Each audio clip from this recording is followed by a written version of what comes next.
Hello everyone, welcome back to my channel solo traveller. This is Ram your friend और आज आपके लिए लेके आया हूँ मैं एक ऐसी बाइक जो कि आपको जल्दी देखने को नहीं मिलने वाली। बिल्कुल भी कॉमन बाइक नहीं है, काफ़ी डिस्टिंक्ट सा लुक है और काफ़ी अच्छी लगती है। रोड प्रेजेंस भी काफ़ी ज़्यादा अच्छी है इसकी। ये है आपकी होंडा की CB200X। तो होंडा है तो रिलायबल भी है। तो अगर लोगों को थोड़ी सी कुछ अलग बाइक लेनी है जो आप सिटी में भी यूज़ कर पाओ, थोड़ी बहुत टूरिंग के लिए भी यूज़ कर सको, ऑफ रोडिंग में भी यूज़ कर सको, तो उसके लिए मुझे लगता है ये बाइक काफ़ी ज़्यादा सही होने वाली है। तो जल्दी से स्टार्ट करते हैं आज का ब्लॉग और मेरे साथ है मिस्टर शिवांशु। हेलो राम, कैसे भाई? बहुत बढ़िया। तो सबसे पहले तो मेरे को एक बात बताओ आप कि ये बाइक आपने कहाँ से ढूंढ के निकाली? क्योंकि रोड पे तो जल्दी जैसे आप बाइक के बारे में सोचते हो ना, तो नॉर्मली 200 सीसी में आपके दिमाग में कुछ एक बाइक्स हैं कि NS ले लेते हैं, RS ले लेते हैं, ड्यूक 200 ले लेते हैं या फिर MT ले लेते हैं, R15 ले लेते हैं, यही सब बाइक आती है। अगर आप थोड़ा ऑफ रोडिंग में भी जाते हो तो एक्सपल्स की तरफ चले जाते हो, चलो एक्सपल्स ले लेते हैं। नहीं तो और ज़्यादा ऑफ रोडिंग में आप जाते हो तो सुजुकी में जैसे आपका वी-स्ट्रॉम है, ये सब बाइक्स दिमाग में थोड़ी सी जल्दी आती है क्योंकि आपको रोड पर देखने को जल्दी मिलती रहती हैं। ये बाइक थोड़ी सी अलग है। अगर आप एक मोटो ब्लॉगर से भी बात करोगे तो जल्दी आपको इस बाइक के बारे में नहीं बता पाएगा। तो राम भैया, इसको मतलब लेने का डिसीजन ऐसे बना कि होंडा का शोरूम यहाँ पे पड़ता है बालागंज में। तो हम लोग वहाँ से निकलते थे, एक बाइक मतलब एकदम सामने लगी रहती थी। यही बाइक थी। तो मेन रीज़न यही था। 2-3 बार हम लोग गए भी इसका टेस्ट राइड लेने। तो काफ़ी मतलब मन में बैठ गई थी और मेन मोटिव यही था कि इसका रोड प्रेजेंस बहुत अच्छा था। एक ना फर्स्ट मतलब लुक्स जो है आपके, उससे आप ज़्यादा इंस्पायर होगे। स्पेशली अगर फ्रंट से आप देखोगे ना, तो ये जो पोर्शन है फ्रंट वाला, ये काफ़ी अच्छा लगता है। लाइट्स काफ़ी अच्छी लगती हैं। गोल्डन कलर के जो सस्पेंशन है SKUSD, वो इसको और ज़्यादा थोड़ा प्रीमियम लुक देते हैं। तो फ्रंट से तो बाइक काफ़ी ज़्यादा अच्छी लगती है। बिग बाइक वाला थोड़ा सा फील आता है। एग्जैक्टली, बिग बाइक वाला थोड़ा सा फील आता है। तो मेन लुक्स की वजह से आपने इसको चुना है। Main looks. और बाकी होंडा था तो ऐसे डर वाली बात भी नहीं थी कि भाई होंडा है तो इंजन रिफाइंड होता है। स्पेशली अभी जब मैं चला के आया हूँ तो सबसे पहले मैंने वही नोटिस किया कि बाइक स्टार्ट किया ना, तो सबसे पहले मेरे दिमाग में आया कि भाई इंजन तो रिफाइंड है, रिफाइनमेंट होंडा का। तो वो सारी चीज़ें। तो पहले मुझे प्राइस बता दो, आपकी ऑन रोड कितने की पड़ती है ये? राम भैया अराउंड वही 1.72 समथिंग और काफी सस्ती है मेरे ख्याल से। 200 सीसी की आप कोई भी बाइक लेने जाओगे तो आपको 2 लाख रुपए के आसपास तो पड़ती है। और इसमें आपके करीबन 24,000 रुपए बच गए। तो उसी से आपने फिर ये सब लगवा लिया होगा, जैसे आपने ये आपका क्रैश गार्ड हो गया, क्रैश गार्ड हो गया, ये सारी चीजें। और ये लाइट्स हो गई, ऑक्सिलरी लाइट्स हो गई, तो ये सारी चीजें आपका ये भी काफी भी प्यारा लग रहा है। स्पेशली ये हेडलाइट ग्रिल, इन पे भी आते हैं थोड़ी देर में। तो अभी तो मेरे को ये बता दो कि चलो बाइक तो आपने 1,76,000 रुपीज़ की ले ली, सर्विस कितनी आ रही है इसकी? सर्विस कॉस्ट भी बहुत कम है। जैसा भाई आप समझ रहे हो होंडा है, अभी कितनी चल गई है ये अराउंड 9,200 समथिंग चली है। एक बार दिखा देते हैं मीटर भाई लोगों को कितनी चल गई है। तो 9,423 किलोमीटर चल चुकी है। तो कम से कम इसकी 3 सर्विस तो हो गई होंगी। अभी लास्ट कितना है इंटरवल, कितना है सर्विस का? सर्विस इंटरवल शुरुआत में था अराउंड 3,000 पे, 3,000 रुपीज। फिर उसके बाद अराउंड 6,000 पे, 6,000। देन उसके बाद 11,500 पे था। बट मैंने इसको करा दिया क्योंकि मैं ट्रिप वगैरह पे जाता रहता हूँ। तो मुझे ऐसा लग रहा था कहीं ना कहीं और ज्यादा बर्न हो गया। तो नहीं, वो रहता है अगर आप ट्रिप पे जा रहे हो, एक लॉन्ग ट्रिप पे, तो आपको उससे पहले सर्विस कराओ ना कराओ, एक जनरल चेकअप करना चाहिए कि भाई ऑयल टॉपअप की जरूरत तो नहीं है, क्लच केबल ये सारी चीजें ठीक है कि नहीं, स्पॉकेट सही काम कर रहा है थोड़ा सा। तो मैंने इसका सर्विस थोड़ा पहले करा दी।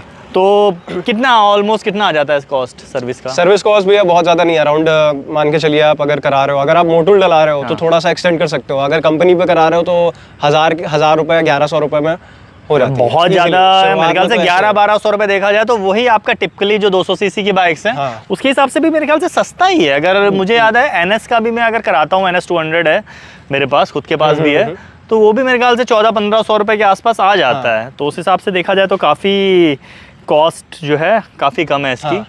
और तो बाकी बात कर लेते हैं इंजन की। तो जैसा मैंने बताया कि मुझे तो रिफाइंड लगा, आपको इंजन कैसा लगा इसका? मुझे भी इंजन बहुत रिफाइंड ही लगता है। 5 गियर के साथ में आता है। अदर बाइक्स, अब जैसे मैं कभी कोई बाइक चला ली KTM की या फिर कोई और बाइक चलाई, देन मैं इस पे जब स्विच करता हूँ तो मुझे लगता है कि हाँ ये रिफाइंड है, काफ़ी रिफाइंड है। अच्छा, एक चीज़ मुझे बताइएगा, जैसे 200 सीसी की बाइक है, बट जैसा कि आपने भी बताया और मैंने भी चेक किया, स्पेसिफिकली देखा जाए तो 184.5 के आसपास है, मतलब 185 सीसी के आसपास की बाइक है। और बाकी 200 सीसी से अगर मैं कंपेयर करता हूँ तो 6 गियर नहीं है इसमें। एक तो ये 5 गियर के साथ में आता है। फ्रंट में अगर मैं देखूंगा तो ऑयल कूल भी नहीं है, ये लिक्विड कूल भी नहीं है, सिंपल एयर कूल्ड इंजन है। और पावर भी थोड़ा सा कम है अगर बाकी बाइक से मैं कंपेयर करता हूँ तो 17.2 PS की पावर है और 16.1 न्यूटन मीटर टॉर्क है। तो R15 से तो ज़्यादा आपका क्या बोलते हैं टॉर्क ज़्यादा दे रहा है, पावर कम दे रहा है, हाँ। बट उसी रेंज में आ रहा है। जो प्रॉपर एक 200 सीसी की बाइक होती है जैसे RS होगी, ड्यूक होगी, ये सारी आपकी 24-25 के आसपास पावर देती हैं, टॉर्क भी आपका 18-19 दे देती हैं, तो उससे थोड़ा सा डिक्रीज है। तो आपको कितना डिफरेंस पता चलता है, क्योंकि आप बाइक ऑलरेडी ये सारी चला चुके हो? डिफरेंस भैया एक तरह से कह सकते हैं आप, डिफरेंस बहुत मेजर नहीं लगता है जब रिफाइनमेंट मिल जाता है। और मतलब एक तरह से पुल देखता हूँ मैं फर्स्ट सेकंड थर्ड गियर में, मेरे को मेनली क्या होता है जैसे मैं ट्रैवल करता हूँ तो अपहिल जा रहा हूँ तो वो मुझे एनफ लगता है। सिटी रोड्स पे भी अपना आप करते रहते हो, थोड़ा सा ओवरटेकिंग कर ली तो वो भी एनफ लगता है। बट ये है कि हाँ as compare to 200 CC bikes उससे तो कम ही है मेरे हिसाब से। वो जो 5 गियर है ना, वो कहीं ना कहीं इसके लिए बेनिफिशियल ही साबित होता होगा, क्योंकि अगर 6 गियर होते तो आपको गियर ज़्यादा शिफ्ट करने पड़ते।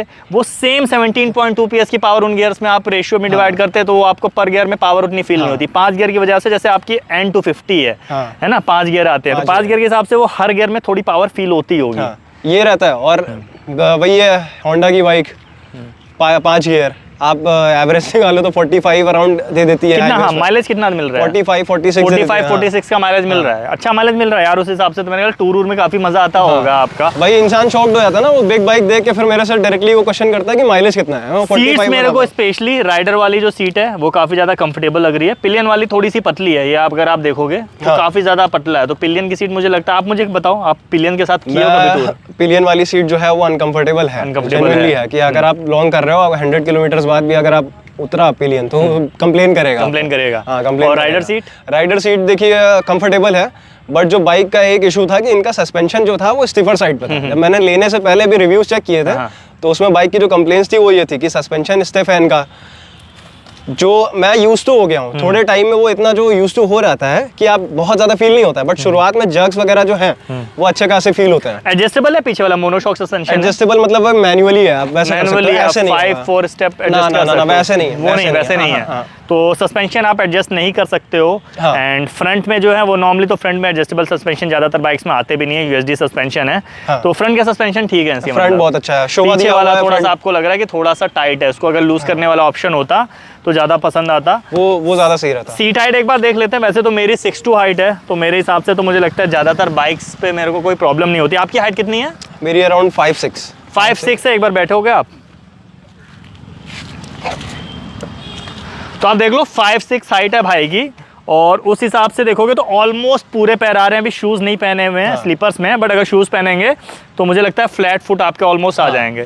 तो देख लो 5'6" के हिसाब से ये बाइक परफेक्ट है। अगर आपकी थोड़ी सी कम भी हाइट है, 5'5" या 5'4" है, तब भी आप इजिली इसको मेंटेन कर ले जाओगे। बहुत लाइट वेट है। हाँ, वेट ज़्यादा नहीं है, 147 किलोग्राम का वेट है इसका, और ग्राउंड क्लियरेंस 167 है। 167। तो अभी तक कभी कोई दिक्कत हुई ग्राउंड क्लियरेंस में? कभी ऐसा कुछ नहीं हुआ, पहाड़ों में भी गया मैं कि हाँ इतना ज्यादा कभी कुछ नहीं हुआ कि कुछ नीचे से हिट किया हो बाइक। अभी तक कोई प्रॉब्लम आपको ग्राउंड क्लियरेंस में नहीं देखने को मिली। टायर्स कैसे? ये आपके तो कंपनी फिटेड टायर होंगे, क्योंकि अभी 10,000 भी नहीं चले हैं। ये MRF के टायर्स हैं, MRF और डुअल पर्पस है, बट मैंने मतलब मेरे को कॉर्नरिंग वगैरह का आदत है, मैंने सब ट्राई किया, कॉन्फिडेंट रहता हूँ। ओके, पीछे 140 सेगमेंट है, काफी ब्रॉड टायर है, बट कॉन्फिडेंस पूरा देता है। नॉर्मली ऑफ रोड में मैं देखता हूँ नॉन रेडियली आते हैं, और देख लो डुअल पर्पस टायर है और काफी बड़े ब्लॉक्स है, चंकी ब्लॉक्स है, और 140 सेगमेंट के है, तो प्रोफाइल अच्छी लगती है। और फ्रंट वाला अगर आप देखोगे तो ये भी सेम MRF के लगे हुए हैं।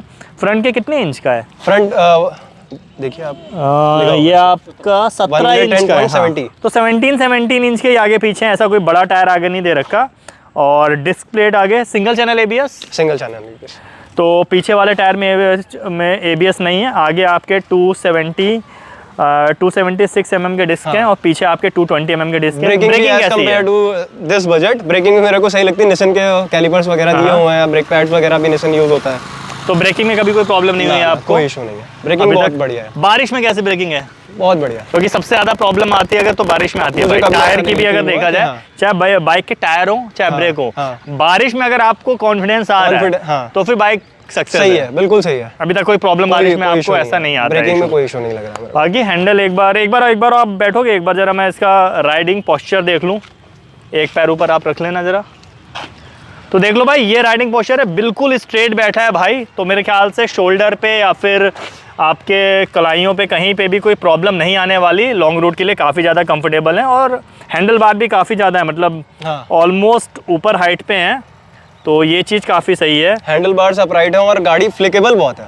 अगर मैं गाड़ी मतलब डायरेक्शन चेंज करता हूँ तो इजीली फ्लिक हो जाती है गाड़ी। ये नहीं मैनेज करना काफ़ी, मैनूवर करना काफ़ी ईजी है, बहुत ईजी है। और एक बार मीटर भी देख लो आप मेरे को। अभी तक तो देखो मीटर की विजिबिलिटी कैसी, मीटर की इसकी अगर धूप में, विजिबिलिटी में वो है ना मोड्स हैं कि आप विजिबिलिटी बढ़ा सकते हो। ओके, विजिबिलिटी इसको बढ़ा भी सकते हो। बाकी देखो ये आपका ट्रिप ए है, ट्रिप बी है, और ये बैटरी भी आपका दिखा दे रहा है, बाकी ओडोमीटर आपका दिखा दे रहा है।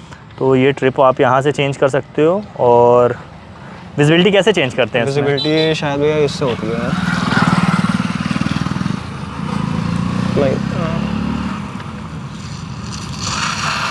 है, ये आपका विजिबिलिटी, ओके। ये तो ये आपका एकदम, हाँ देखो काफ़ी ज़्यादा लाउड हो गया अगर आपने 6 पे 5 पॉइंट पे कर दिया है, और इसी से आप कम भी कर सकते हो।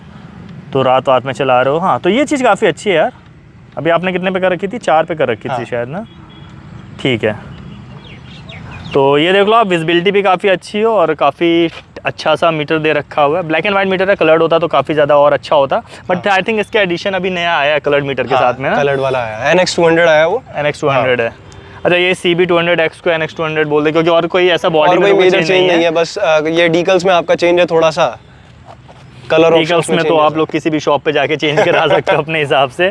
NX2 NX3 लॉन्च कर दो, ये सारी चीज़ें हैं। तो और जो मतलब वही चीज़ है कि कुछ चीज़ें थी जैसे लाइट वगैरह की कंप्लेन थी इसकी, लाइट्स वगैरह। अच्छा, फ्रंट की लाइट एक बार देख लेते हैं इसकी। फ्रंट लाइट इसकी तो बहुत वीक है, जो एक्चुअल में एक ऑथेंटिक कंप्लेन बोल सकते हैं आप उसको। हाँ, कि जो लाइट है उसकी विजिबिलिटी रोड पे रात में बहुत कम लगती है। अच्छा, विजिबिलिटी मतलब अच्छी है, इसीलिए आपने ऑक्सिलरी लाइट भी लगा रखी है।